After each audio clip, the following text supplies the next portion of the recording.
from Westbrook, Connecticut, the 09 will start in 11. John O'Sullivan in the 15 car from Salem will start 12th. And then starting 13th in the field, a newcomer from Calverton, New York, Jason Hansen in car number 51. And hanging out next to him in car number 19, his first ever light modified appearance, Charlie McDougall from Derby, Connecticut. Rick Dulac will start 15th from Plantsville, Connecticut in the number 99. 16th starter tonight from Andover in the 12 car is Paul French. And rounding out our field, the driver known as Quagmire in car number 7X, Chris Carell in the Pat's Auto Center sponsored car. He is scheduled to go to the rear of the field. And we are about ready for action. Gary Battles. Yeah. Well, when was the last time you saw Cousins on the front row? And that is the case here, as Brian Narducci and Alexander Pearl ready to go to work. He doesn't know. Their grandfather, Jerry Pearl, won a lot of races all over Connecticut and a lot of championships at Stafford and at Waterford. So we are just about ready to turn them loose. Wesley Prucker could be a dark horse. There's something about that car that seems very well suited for Thompson. I'll tell you, he was pretty good earlier in the day today. The late modifieds don't get the chance to race every time we run here at Thompson, but certainly when they do run, they put on one heck of a show. Everybody's going to have to figure out a way to get around Brian Narducci, though. Every time he unloads here, he's been very, very quick, and he's starting on the front row. If anybody's got an answer for him, though, Matt, it might just be Alexander Pearl, because that car was lightning fast in the qualifying session we had earlier. But we are ready. 20 laps will be the distance for this light modified Friday night feature event. They're lined up in rows of 2. The lights in the pace car are out. We're looking for the green flag when they come back on the main straightaway this time by. So we'll see who gets the upper hand, as Brian Narducci has elected to start this race on the inside groove as they come up to speed. Almost a 3-wide scenario. It's getting a little rambunctious with Prucker, but Narducci is able to move in front. And he takes over the top spot. Prucker trying to bear down and get the inside lane. Meanwhile, we've got a couple of cars in trouble already. The 33 car, Christopher Vians, scuffed the outside concrete through turns 1 and 2. And one other car sits pointed in the wrong direction, parked up against the wall in turn 1. So a couple of cars making contact. Boy, and I believe that we'll is go back to the beginning again, Matt. We'll have Brian Narducci on the bottom, Alexander Pearl up on the outside lane as we get ready to go racing here today in the light modifieds. Keep in mind, the flea market and swap meet is back again here at Thompson. It'll be Don Honing's 47th annual. It's November 2nd through the 4th, presented by King Cadillac GMC. First weekend in November. Make sure you're with us here. It's an amazing event. You will see booths as far as the eye could see. So that should be very interesting. Right now, we're going to have an interesting restart. Brian Narducci, as he fires out quickly, and we'll see if Pearl or Prucker can stay with him. Also, Brett Gagne moving in. Here they come into turn number 1 on the opening circuit. It's Narducci and then Pearl. Brett Gagne sits in the 3rd spot. Prucker not as strong on this start as he falls back to 4th and begins to feel the pressure and a challenge to the outside lane from Mark Bacai. Bacai challenges, gets by, takes over 4th, and Prucker now slides to 5th. And it is Narducci trying to put some distance between himself and his cousin, Alexander Pearl. Gagne almost made a bid underneath the 7 car, decided to wait a little deeper in the field. Christopher Vans, despite making contact with the wall, he is holding his own. And almost crazy move behind him is Amanda West, looking very comfortable at car number 15. West making a rare appearance here at Thompson Speedway Motorsports Park. Single file for the moment. Everybody working their way around this racetrack. Track conditions very different as you feel the air temperature than what we had earlier today. Bright blue skies, there's a lot of heat in the racetrack. These cars making a lot more horsepower now. You see a lot of the cars sparking as they go through turns 1 and 2. They begin to bottom out when they and get down into those turns. So the setup is different. We'll see who can handle that the best. Narducci, so far, 3 laps in, is a guy in command. Power move by Vians as he got underneath Chapman. The 14 car, Chapman in trouble. And Chapman, it looks like maybe a broken tie rod, suspension problems for the number 14 car, as he will find a soft spot in turn number 2 underneath the Draco Racing sign. He's up in the high groove and has come to a stop. The car started to come apart here along the front straightaway. Sparks started to fly. Tyler was able to get that car slowed down just enough so that way it didn't cause a problem by the time they got into turns 1 and 2. You saw the sparks flying as he went around the corner. Mr. Chapman is going to be sidelined for this event. The person that he is, and the driver that he is.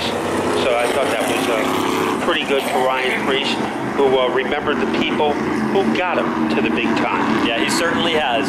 We're ready to get back underway in the light modified feature event here. 16 laps remain, and we'll see if anybody can find an answer to Brian Narducci, who's also pulling double duty this weekend. Will be in a tour type modified as the weekend goes on, so a big opportunity for him. And as they come up to speed, Narducci responds again. Pearl is crowding him, and Buckeye is a factor, fighting with Gagne as they are able to roller coaster their way down the backstretch. Wheel to wheel for a second. Gagne running the bottom lane. Outside lane belongs to Pearl. Look at the dive bomb by Gagne, though, trying to be aggressive and pick up a spot, but it's going to cost him 2 as Buckeye is able to get through, and now he will challenge for second. As Gagne hasn't won here since the icebreaker in 2017, currently running 4th, 1 spot behind Vians, and now getting a little rambunctious Johnny O'Sullivan as he works over the back bumper of the Amanda West car. 2 number 15s getting together, and while the chaos is behind him, Brian Narducci is able to rip open a pretty substantial lead. A lot of excitement around the 3rd, 4th, and 5th place battle. Buckeye has 3rd. Brett Gagne is right on his back bumper. Gives him a tap getting into the turn. Both guys able to keep it in the right direction. Gagne now looking low off turn number 4. It's not to be.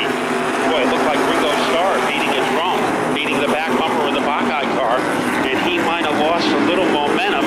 Leading by the length of a Jumbotron is that number 01 of Brian Narducci, looking to make something happen. Christopher Vians, you never can take your eye off number 33 because you might be missing something. And right now, he is perched right between Gagne and Brucker. It was interesting. We saw him up against the wall on that first start, and now he's been able to rally back. It's got a good top 5 car, trying to see if Christopher Vians in the 33 can pick up a few more. But meanwhile, Wesley Brucker is right behind, took a look off turn 4. Gagne had a pretty good exit coming off of turn number 4 and was able to keep Vians behind him. And Brucker almost takes a shot at him. Amanda West, a rare appearance here, but she is riding in 7th place. So I think she is one of the feel-good stories of this race. That battle continues to rage on. Now Brucker has found a lane to the inside of Brett Gagne. Amanda West tries to fill that gap as well as she goes to the inside lane.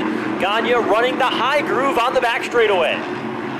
And here comes Amanda down low as she tries to catapult her way underneath that car as Gagne, he is running 6th and all over her like felt on it, all over him like felt on a pool table. West, and now West goes into the turf. Goes spinning to the inside of turns 1 and 2. Pointed in the wrong direction, and that will bring the caution out. 11 laps complete. 2nd caution of the race. And Amanda West stuck in the infield grass of turn 2. But she had her day-to-day. The changes that they made here for the nighttime conditions has certainly brought that car back to life. Yeah, that car was ailing in qualifying. He didn't have any kind of bite at all on the outside groove. But they have made some changes, and he is much more formidable. Amanda West has joined her pals at the rear of the field, alongside Jason Hansen in the 51. And at the front of the field, it is a conflict between the cousins, Brian Narducci and Alexander Pearl. Here they come. Back to the green flag, this time through, and Narducci is strong on the start, and Buckeye is a little bit better than Pearl because he begins to challenge for second in turn 2. And here he is, as he is able to whiplash his way.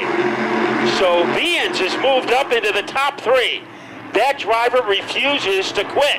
One of the better runs we've seen out of Christopher Vians, the guy who works for Spafco Race Chassis, and has learned a lot about modified racing as a result. On the heels of Alexander Pearl off turn 2. And Buckeye is holding off Gagne for the number 4 spot.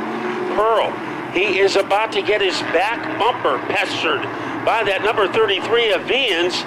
So as they somersault their way into the first corner, it is Narducci on top, but we have a Donnybrook brewing between Pearl and Vians. Here's Vians now down the back straightaway, taking a peek to the inside. He's got a wheel there. He's up to the door in turns 3 and 4, but right now it's Pearl, the momentum high lane, and he's able to hold on to second. As he sizzles his way into second, Griswold having a pretty good battle against John O'Sullivan. That is deeper in the field. That is a fight for 6. And here is Pearl again, being tested by Vians. As they are able to swoosh off the corner, it is still Alexander Pearl. I believe this is his first time ever in Thompson, and he is having quite a run. Yeah, he really is. It started earlier in the day today. He's carried that momentum right along through, and now it's down to the final 4 circuits when they come off the corner. This time through in the light modified main event, the best battle is the one for second intended for turn 1. And things are tightening up as here comes Vians. Wanders to the outside. Can't find any room there. So he changes his tactics and goes to the inside. Has momentum here, but having a little more giddy up is Alexander Pearl as he maintains second place. Here they go, back into turn number 1 with 3 to go this time. Vians continuing to pour on the steam, applying the pressure, inches separated, tap to the back bumper on the back straightaway, into turn 3. Pearl goes sailing off into the turn, and he's able to open up the gap. There are some battle scars on the back bumper of the Alexander Pearl car as Vians closes in again, trailing by the length of a pinky. Wandering to the outside, and the yellow comes out. Trouble in turn 4. Midwest involved and Edchikoski involved will slow us with 2 laps to go in the light modifieds. On to the second row.